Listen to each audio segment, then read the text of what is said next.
Hi guys, welcome back to my YouTube channel. ಇವತ್ತು ಹುಣಸೆಹಣ್ಣು ಚಿತ್ರಾನ್ನ ಹೇಗೆ ಮಾಡೋದು ಅಂತ ನೋಡೋಣ ಬನ್ನಿ. ಅದಕ್ಕೆ ಬೇಕಾಗಿರೋ ಸಾಮಗ್ರಿಗಳು, ನಾನಿಲ್ಲಿ 2 ದೊಡ್ಡ ಸೈಜಿನ ಈರುಳ್ಳಿ, 6 ಮೆಣಸಿನ್ಕಾಯಿ, ಕರ್ಬೇವಿನ ಸೊಪ್ಪು, ಕಡಲೆಬೀಜ, ಬೆಳ್ಳುಳ್ಳಿ, ಸಾಸಿವೆ, ಜೀರಿಗೆ ಮತ್ತು ಹುಣಸೆಹಣ್ಣು, ನಿಂಬೆಹಣ್ಣು ಗಾತ್ರದ ಹುಣಸೆಹಣ್ಣು ತೊಗೊಂಡಿದ್ದೀನಿ. ನೀವು ಚಿಕ್ಕ ಸೈಜ್ ಈರುಳ್ಳಿ ಆದರೆ 4 ತೊಗೊಳ್ಳಿ. ಬಾಣಲಿಗೆ ಸ್ವಲ್ಪ ಎಣ್ಣೆ ಕಾದ್ಮೇಲೆ ಸಾಸಿವೆ, ಜೀರಿಗೆ, ಕಡಲೆಬೀಜ ಹಾಕ್ಕೊಂಡು, ಕಡಲೆಬೀಜ ಸ್ವಲ್ಪ ಕಂದು ಬಣ್ಣ ಬ್ರೌನಿಶ್ ಆಗಿ ಬರೋ ಹಾಗೆ ನೋಡ್ಕೊಂಡು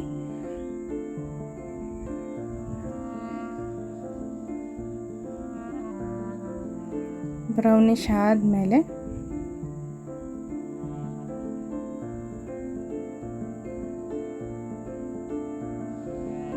ನೋಡಿ, ಇವಾಗಲೇ ಈ ಥರ ಕಲರ್ ಆದಮೇಲೆ ಈರುಳ್ಳಿ, ಮೆಣಸಿನ್ಕಾಯಿ, ಕರ್ಬೇವಿನ ಸೊಪ್ಪು ಎಲ್ಲ ಹಾಕ್ಕೊಬೇಕು. ನಾನಿಲ್ಲೆಲ್ಲ ಒಟ್ಟಿಗೆ ಹಾಕ್ಕೊತಿದ್ದೀನಿ. ನೀವು ಸ್ವಲ್ಪ ಖಾರ ಜಾಸ್ತಿ ಅನ್ನಿಸ್ಬೇಕು ಅನಿಸಿದ್ರೆ ಫಸ್ಟು ಮೆಣಸಿನ್ಕಾಯಿ ಹಾಕ್ಕೊಂಡು ಆಮೇಲೆ ಈರುಳ್ಳಿ, ಕರ್ಬೇವಿನ ಸೊಪ್ಪು ಹಾಕ್ಕೊಳ್ಳಿ. ಬೆಳ್ಳುಳ್ಳಿನೂ ಅಷ್ಟೇ, ನಿಮಗೆ ಫ್ರೈ ಇರೋದು ಇಷ್ಟ ಆದರೆ ಫಸ್ಟೇ ಹಾಕ್ಕೊಳ್ಳಿ. ಇಲ್ಲ ಅಂದರೆ ನನಗೆ ಈ ಥರ ಆದ್ರೇ ಇಷ್ಟ, ಹಾಗಾಗಿ ಈ ಥರ ಹಾಕ್ಕೊತಿದ್ದೀವಿ.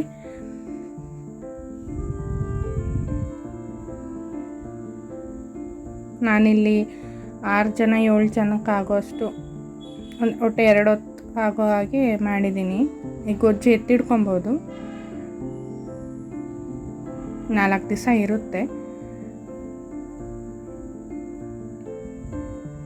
ಸ್ವಲ್ಪ ಮಾಗಿದ್ಮೇಲೆ ಇಲ್ಲಿ ಹುಣಸೆಹಣ್ಣು ನೆನೆಸಿರ್ತೀವಲ್ಲ, ಅದರದ್ದು ರಸ ಸಪ್ರೇಟ್ ಮಾಡಿಕೊಂಡು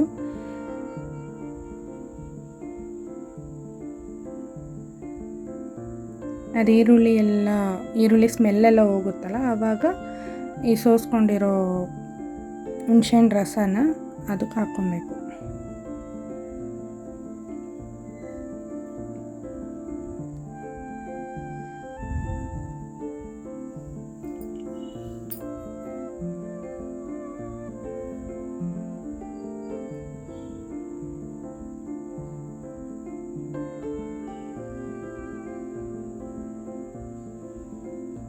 ಸ್ವಲ್ಪ ಹೊತ್ತು ಕುದಿಸ್ಕೊಬೇಕು ಅದನ್ನ.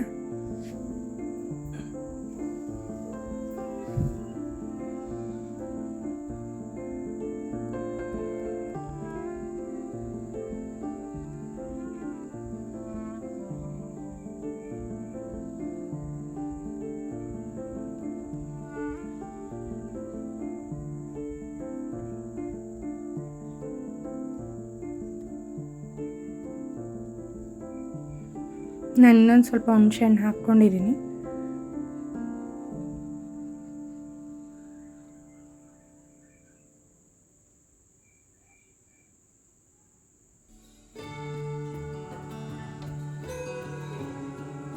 ಸ್ವಲ್ಪ ಅದೆಲ್ಲ ಕುದ್ದಿ ಸ್ವಲ್ಪ ಇದಾದಮೇಲೆ ಉಪ್ಪು,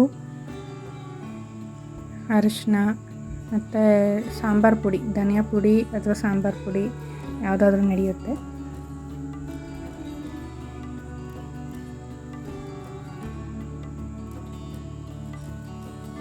ಒಂದು ಸ್ಪೂನ್ ಅರಿಶಿನ, 1.5 ಸ್ಪೂನ್ ಧನಿಯಾ ಪುಡಿ ಹಾಕಿದ್ದೀನಿ ನಾನು.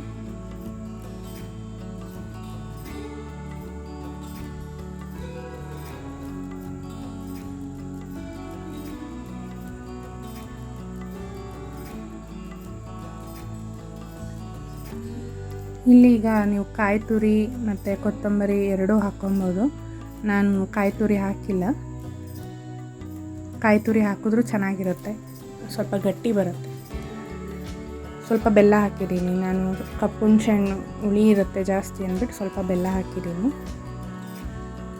ಆಮೇಲೆ ಇದನ್ನು ಕಲಸಿ ಸರ್ವ್ ಮಾಡೋದಷ್ಟೆ. ನೀವು ಮನೇಲಿ ಟ್ರೈ ಮಾಡಿ ಹೇಗಿತ್ತು ಅಂತ ಕಮೆಂಟಲ್ಲಿ ತಿಳಿಸಿ. ಲೈಕ್ ಮಾಡಿ, ಶೇರ್ ಮಾಡಿ, ಸಬ್ಸ್ಕ್ರೈಬ್ ಮಾಡಿ. Thank you for watching.